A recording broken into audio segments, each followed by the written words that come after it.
Hey guys, Willie Davis Realtor here. I wanted to come to you today with some information.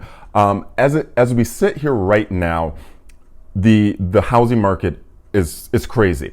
There is a little settling that's going on right now, but overall it is still a seller's market. But with that being said, there are still a lot of buyers that need to buy houses. So we're still in those multiple offer situations. We're still in those over asking situations. Inventories are starting to increase because school is out, so more people are starting to put their houses on the market for the summer. So there's a lot of things that are starting to change, but that are still the same.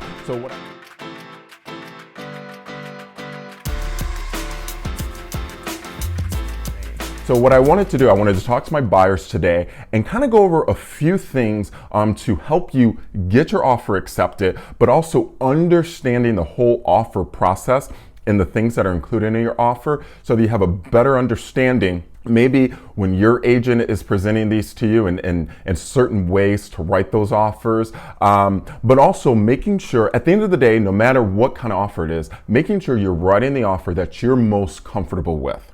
So the first thing is always the purchase price. And if you got $20, $30 plus $1,000 cash just lying around that you want to put on top of your asking price as an appraisal guarantee, you can stop watching this video right now because the rest of the things won't matter to you. But I understand and I know there are a lot of buyers who just don't have that extra money. Okay, the next thing that you'll see is contingencies. And there's a lot of people out there that are waiving contingencies. What are contingencies? Those are the things in the offer that protects you as the buyer when you're buying the home. Appraisals, inspections, all of these different things to make sure that you're buying a solid house, that you're able to do some due diligence. One of the more common contingencies that buyers are waiving is the inspection contingency. Me, as a buyer's agent, I will never advise you as the buyer to waive your inspection just to get your offer accepted. If you want to do that and you come to me and say, hey, Willie, I want to waive my inspection for this house because I really want this and I want to get it accepted. I feel that we looked at it thoroughly enough, or I bought my Uncle Joe, who's a construction worker, an inspector, to the showing, and I feel confident enough moving forward with the house as is. That is entirely up to you. I will not advise you to waive your inspection. But with the inspection period, it's usually between 5 and 7 days, maybe 10 days if there's a holiday or something during that period. But what you can do is lower that time. So instead of 7 days, maybe 3 days, maybe 5 days. If you already have an inspector lined up, 2 days or 1 day, or 1 day. So I won't tell you to waive it, but I might advise you to lower that time period if you can. The other important thing is that pre-approval.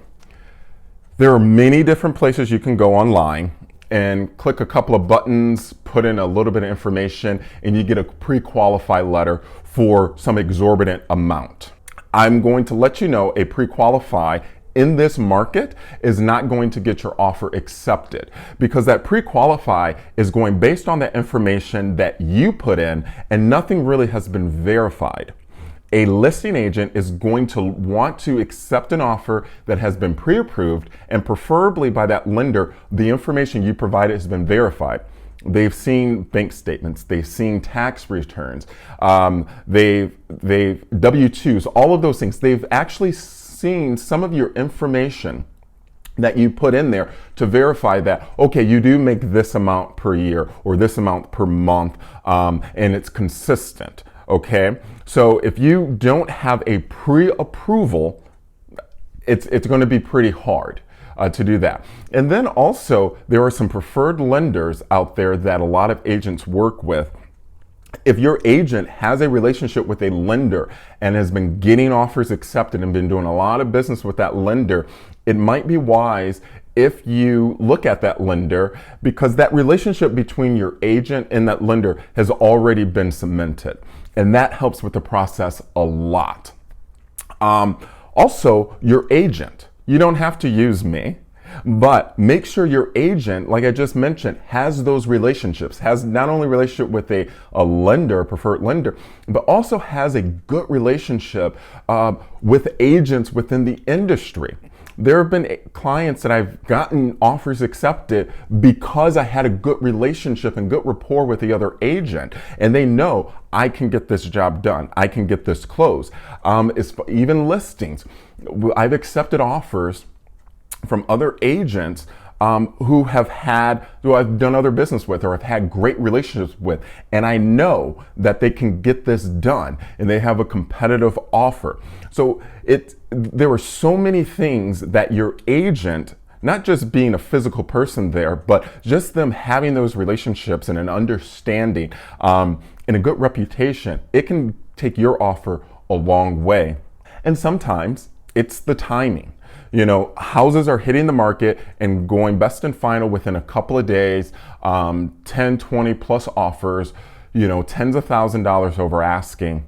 But sometimes it's that needle in the haystack, that listing that maybe hit the market again because that first offer fell through, and you're able to slip in there because that agent or those sellers just don't want to go through relisting it all over again and waiting another week or two.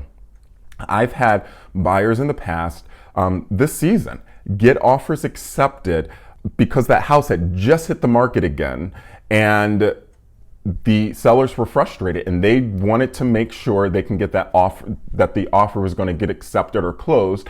And also I had a relationship with that agent who was listing the house. So that particular situation had a couple of positives for it. It was the timing and that relationship.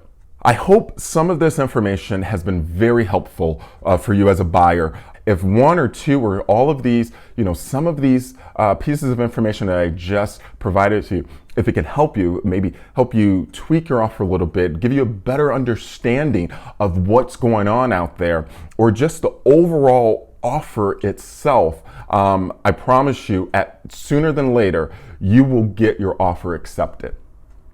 Until next time, I'll talk to you soon.